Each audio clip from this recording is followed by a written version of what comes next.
Quand on parle d'environnement, il faut être assez précis sur la définition. Il y a plusieurs types d'environnement. Il y a l'environnement qu'on ne choisit pas et l'environnement qu'on choisit. L'environnement subi, c'est l'environnement dont on parle le plus souvent, c'est la qualité de l'air, la qualité de l'eau, la pollution des sols, l'endroit où on habite.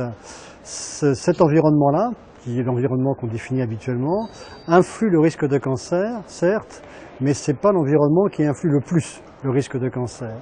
Il y a un deuxième type d'environnement qui est très déterminant, à la fois sur le risque d'avoir un cancer et sur la gravité du cancer, c'est l'environnement socio-professionnel. Et puis il y a un troisième type d'environnement qui est peut-être encore plus important que les deux premiers, c'est tout l'environnement sur lequel on peut agir, le comportement. Alors c'est un travail que nous avons commandé à l'INSERM parce qu'il était vraiment nécessaire de faire une mise au point sur quels sont aujourd'hui les facteurs de risque environnementaux avérés ou débattus par rapport à un certain nombre de cancers dont on voit l'augmentation de fréquence aujourd'hui. On sait qu'aujourd'hui la part de l'environnement est certainement importante dans ces cancers et que pour prévenir évidemment les cancers de demain, il faut pouvoir agir sur les expositions environnementales aussi et les expositions d'aujourd'hui.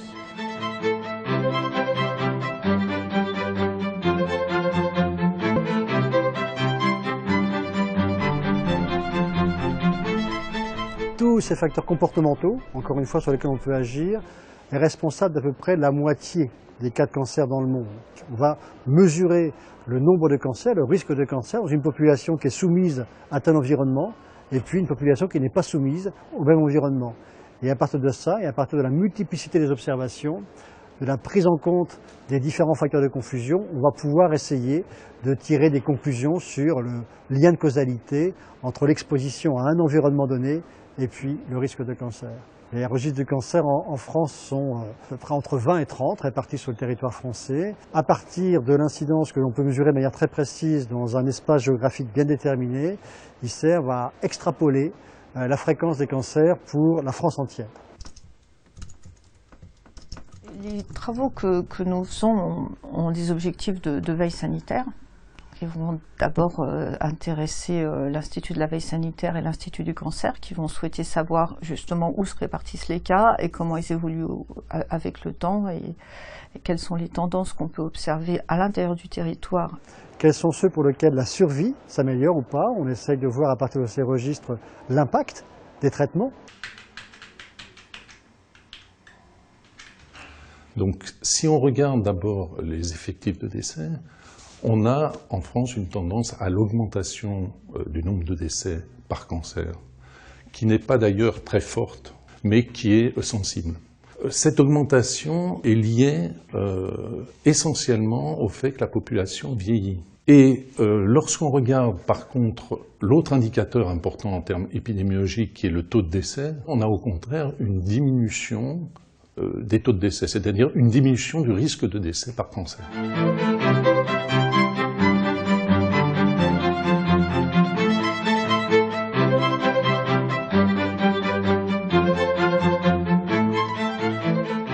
Il y a différents mécanismes qui dépendent de la nature du xénobiotique. Il ne faut pas imaginer qu'il y a un seul type de xénobiotique. De même, quand on dit pesticide, il n'y a pas un seul type de pesticide. Il y a des centaines de molécules différentes. C'est bien la difficulté des choses. Il y a des centaines de molécules différentes qui ont des modes d'action toxiques différents. Alors, on essaie actuellement de cartographier, si vous voulez, les différents mécanismes d'action de ces xénobiotiques et de ces pesticides. Certains xénobiotiques ont une capacité de réactivité chimique, c'est-à-dire quand ils sont par exemple en présence de notre ADN ou même de nos protéines, ils ont la capacité de réagir chimiquement avec notre ADN. On a des mécanismes pour réparer notre ADN, mais si on ne le répare pas bien, le risque est de faire une mutation, et qui dit mutation dit potentialité de cancer. Une partie de la toxicité due aux xénobiotiques est liée à ce mécanisme d'adaptation qui est en tant que tel imparfait. Vous avez une fonction physiologique hormonale normale que nous avons tous, et vous avez des xénobiotiques qui viennent interférer avec cette fonction physiologique. Certains de ces récepteurs, notamment des récepteurs hormonaux, sont impliqués dans la croissance de certains organes. Si vous venez perturber ce phénomène et l'activer de manière anormale, à un mauvais moment, ou l'activer trop, ou de manière trop stable, le risque que vous pouvez encourir, c'est d'entraîner une prolifération anormale de ces cellules au mauvais moment. Et donc, ça peut être le début et favoriser un certain type de cancer qu'on appelle les cancers hormonaux.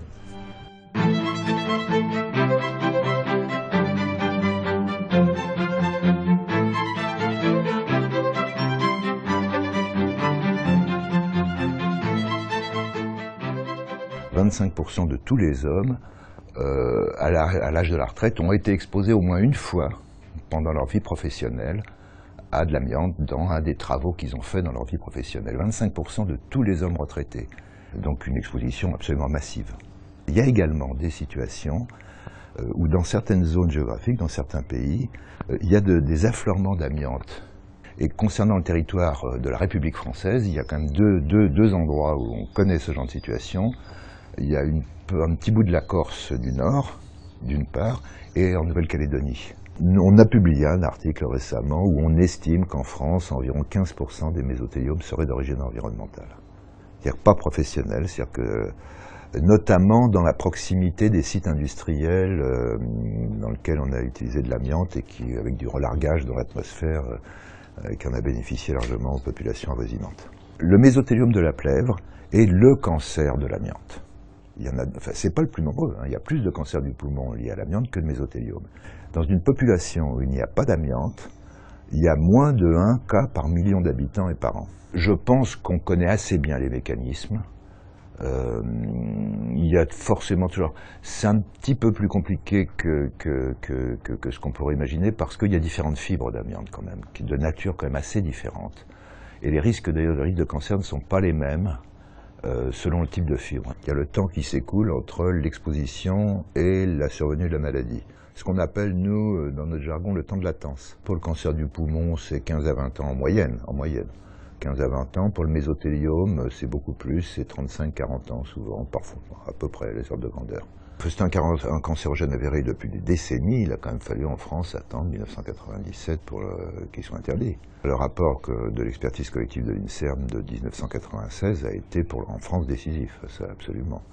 Il a été décisif puisque c'est le lendemain de la sortie du rapport que le Premier ministre a annoncé sur le perron de Matignon que l'amiante serait interdit, au vu du rapport. Cela dit, le rapport n'apportait aucune information nouvelle.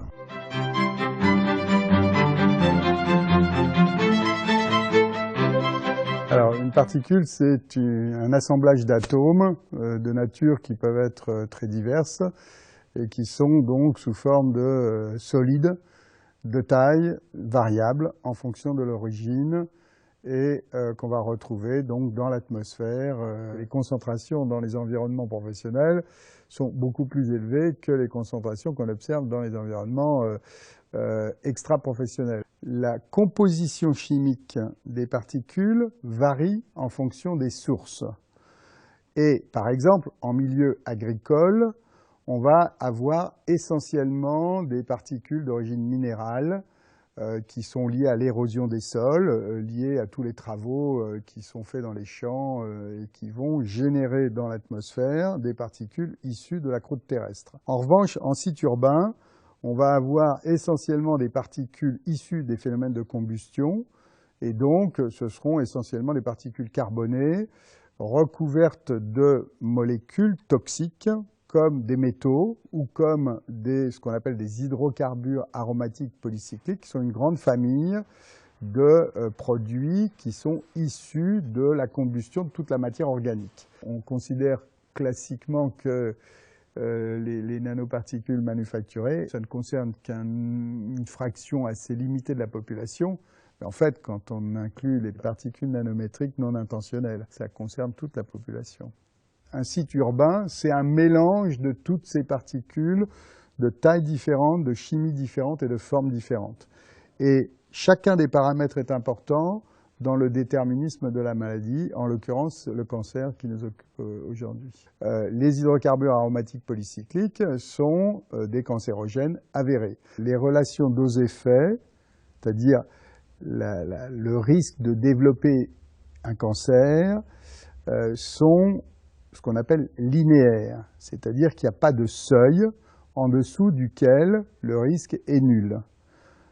Dès qu'on augmente les concentrations dans l'atmosphère, par exemple, eh bien, on va augmenter le risque. Simplement, au départ, pour les très faibles concentrations, les risques sont excessivement faibles. Jusqu'à présent, les études étaient très focalisées sur les particules de 10 microns, c'est-à-dire les plus grosses, et c'est depuis une quinzaine d'années que l'attention est portée sur les particules donc plus petites, donc les particules fines. Et maintenant, d'ailleurs, l'attention se porte surtout sur les particules ultra fines, c'est-à-dire celles qui sont encore plus petites, donc de l'ordre de 100 nanomètres.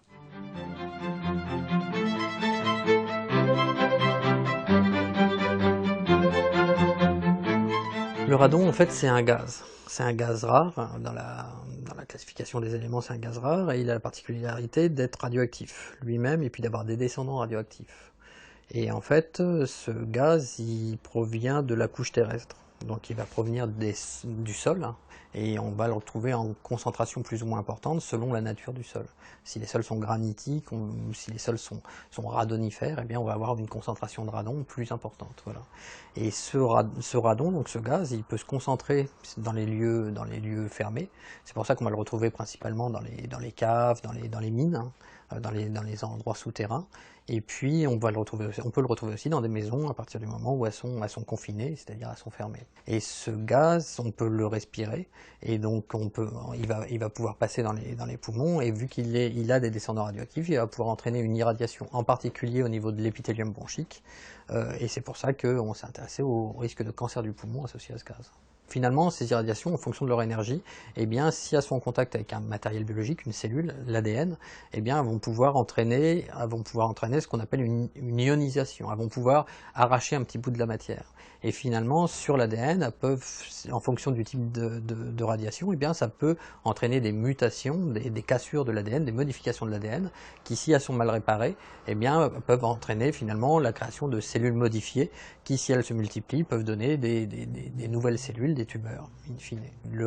Le radon est un cancérigène reconnu par l'OMS, par l'Organisme mondial de la santé, donc avéré, un cancérigène pulmonaire avéré, depuis 88, je crois. Donc ça fait un certain temps qu'on sait que le radon est bien cancérigène. La question se posait de savoir, à des niveaux d'exposition beaucoup plus faibles, est-ce que ça continue à être cancérigène? Donc là, il faut mettre en place des études dans la population générale, plus sur des expositions professionnelles. Et c'est la combinaison de cet effort de 13 pays qui a permis d'avoir un nombre de personnes inclus dans l'étude suffisant pour être capable de mettre en évidence une augmentation du risque relativement faible. Mais ces études, elles ont démontré qu'il y avait bien une augmentation du risque de cancer du poumon, qui est faible, associée à des niveaux d'exposition relativement faibles, ceux qu'on peut retrouver dans les maisons. Il va être inhalé. Donc le premier organe, l'organe d'entrée, ça va être le poumon. Donc la dose, elle est principalement au poumon. Mais il y a des travaux dosimétriques qui ont montré qu'une partie de la dose pouvait être délivrée à d'autres organes. La question se pose principalement pour les leucémies infantiles. Il y a plusieurs études qui ont suggéré une augmentation de la fréquence des leucémies infantiles en fonction de la concentration de radon. Et donc, pour l'instant, ce n'est pas du tout un fait avéré.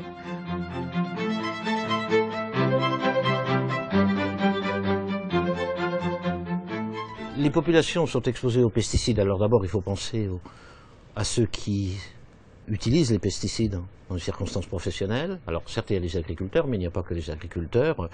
On utilise des produits phytosanitaires pour lutter contre les mauvaises herbes, ne serait-ce que sur les routes et les voies de chemin de fer, dans les parcs et jardins, pour lutter aussi dans l'intérieur domestique, par exemple lutter contre les termites, etc.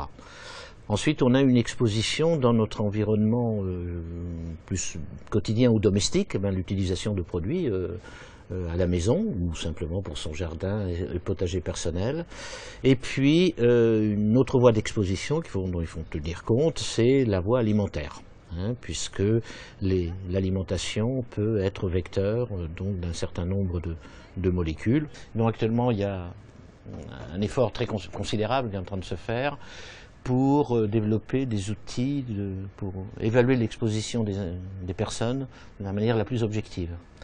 Et une des façons objectives, c'est bien entendu de mesurer la concentration de molécules qu'on peut avoir dans notre corps. En ce qui concerne les questions posées sur le rôle des pesticides dans le développement de cancer, on est dans un stade où il y a plus de questions d'interrogation que de réponses. Les pesticides sont quand même des substances qui sont destinées à lutter contre des êtres vivants, des bactéries, des insectes, des mauvaises herbes. Donc on sait que ce sont des substances dangereuses et on sait en particulier que pendant les premiers mois du développement, le fœtus, l'embryon déjà, est extrêmement sensible à l'action de nombreux agents chimiques et physiques. Et là, on ne parle plus du tout de circonstances d'exposition professionnelle qui ont amené ces drames humains dans le passé. Là, on est en train de vous parler d'exposition des populations à des très faibles doses à travers la voie alimentaire. Effectivement, il y a eu le dossier du chlordécone, mais lorsqu'il a été il est ressorti, donc en 99, ça va faire presque 12 ans, depuis le début des années 2000, il y a eu des profondes modifications, ce qui fait que la culture de la banane aux Antilles est l'une des cultures donc les plus propres, les moins utilisatrices de pesticides.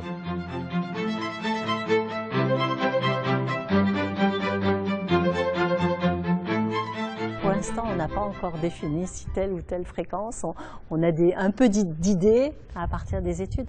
Disons que c'est comme dans la chimie. La chimie, on est toujours exposé à beaucoup de produits à la fois et on essaye d'individualiser un produit dans un contexte de multi-exposition. Donc c'est toujours difficile. On va essayer de trouver des populations qui sont justement plus particulièrement exposées aux champs électromagnétiques de radiofréquence, par exemple. On va pouvoir travailler sur les personnes qui font la maintenance des stations de base, où là, on sait qu'ils sont vraiment exposés aux radiofréquences. Et on va les comparer à une population générale ou à une population de salariés du même âge, du même sexe, mais qui, eux, n'auront pas cette exposition spécifique. Et on dira, toutes choses de fond étant égales par ailleurs, eux, ils ont une spécificité. Est-ce qu'ils ont plus de cancer que ceux qui font autre chose et qui ne sont pas exposés aux stations de base de façon importante? Dès le départ, ce qu'on sait, c'est que c'est la source la plus proche qui nous expose le plus, puisque l'exposition diminue avec la distance, avec même le carré de la distance. Donc, dès qu'on s'éloigne, très vite, la puissance chute. C'est sûr que si vous avez votre Wi-Fi sur une étagère à côté de votre bureau et que vous passez vos 8 heures face à votre source de Wi-Fi, vous avez une exposition qui sera non négligeable et qui sera peut-être plus importante que 2 minutes de téléphone de temps en temps. C'est vraiment la conjonction de la puissance de la source, de la distance de la source et du temps passé près de cette source qui vont faire l'exposition. Un téléphone qui a une puissance relativement faible, dans la mesure où il est tout à fait contre l'oreille, toute sa puissance, elle arrive, je dirais, très vite au niveau de la tête. On sait que la plupart de la dose va au niveau de la peau et de l'os. Il y a donc une petite partie seulement qui arrive jusqu'au méninge d'une part, c'est l'enveloppe. Donc là, il y en a encore une certaine partie qui se dépose dans l'enveloppe, et puis après, c'est dans la masse cérébrale. Chez le jeune enfant, le tissu cérébral est peut-être, c'est bien toujours du domaine du peut-être, est peut-être plus sensible que chez l'adulte. D'abord parce qu'il est en construction, donc les connexions interneurones sont en train de s'élaborer. Donc on ne sait pas ce que peut faire le champ électromagnétique sur ces connexions. Et d'autre part, son crâne, comme je vous le disais, le crâne, l'os, est l'élément qui absorbe beaucoup de champs électromagnétiques. Or, dans l'enfance, ce crâne est très peu épais. Et donc, s'il est très peu épais, il arrête moins. Et donc, à usage du téléphone identique, l'enfant aura plus de champs électromagnétiques dans son cerveau.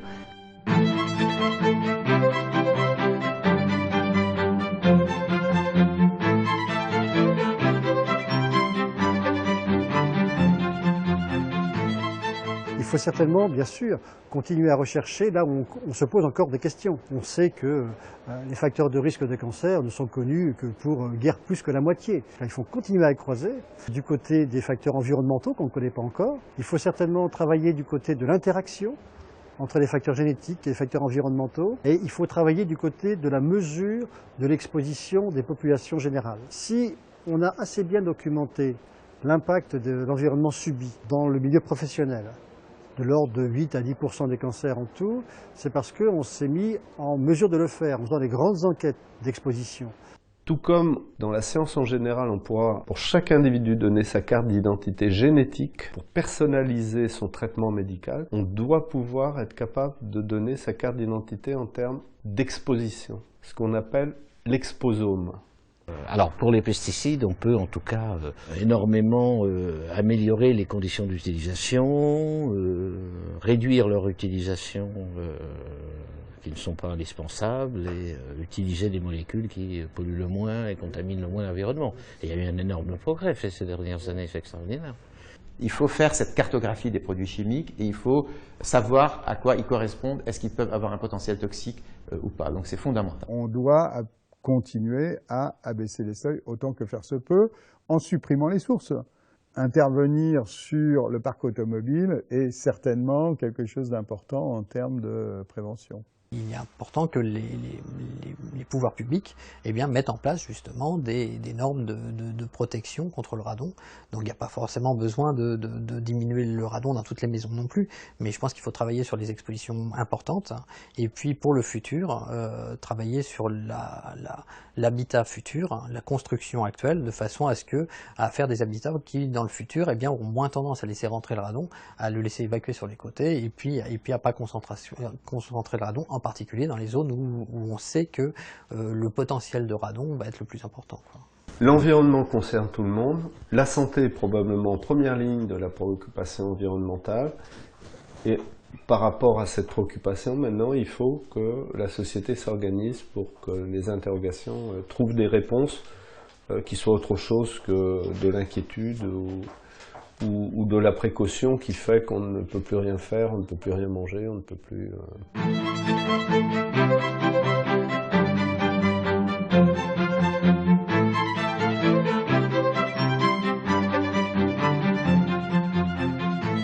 Autour d'un problème comme le cancer, qui est une maladie plurifactorielle, il faut forcément une approche multidisciplinaire. Et je trouve que là, l'expertise collective l'a bien fait. Je crois aussi que l'INSERM a la responsabilité de donner des réponses les plus claires possibles à des questions d'ordre sociétal, même s'il est des fois difficile de traduire une avancée scientifique en des termes qui sont compréhensibles par la majorité des gens. C'est pourtant la mission de l'INSERM, mais je crois que là, elle a essayé de faire au possible. La vraie vie, c'est que je suis exposé à 1, 2, 20 produits différents qui viennent de l'alimentation, qui viennent de mon travail, qui viennent du fait que ma maison est située au bord de l'autoroute, etc. Et la vraie vie, c'est celle des mélanges. Je suis exposé non pas à un produit pur, je suis exposé à des mélanges. Et ça, c'est le défi, un des défis les plus importants auxquels a à faire face le chercheur aujourd'hui, c'est l'effet des mélanges. Le contexte, évidemment, par rapport au risque cancérogène, environnemental et par rapport aux agents chimiques, notamment susceptibles de provoquer ces cancers, le contexte réglementaire aujourd'hui il est européen, il est international. Que ce soit le plan cancer, que ce soit le plan national santé-environnement, que ce soit le plan santé-travail, cette problématique des populations sensibles ou vulnérables est un axe central donc à la fois pour la recherche et puis pour la gestion des risques derrière. Au niveau de l'ANSES, on s'attache bien évidemment à coopérer avec les organismes européens ou internationaux comme le Centre international de recherche contre le cancer pour promouvoir l'expertise sur ce sujet.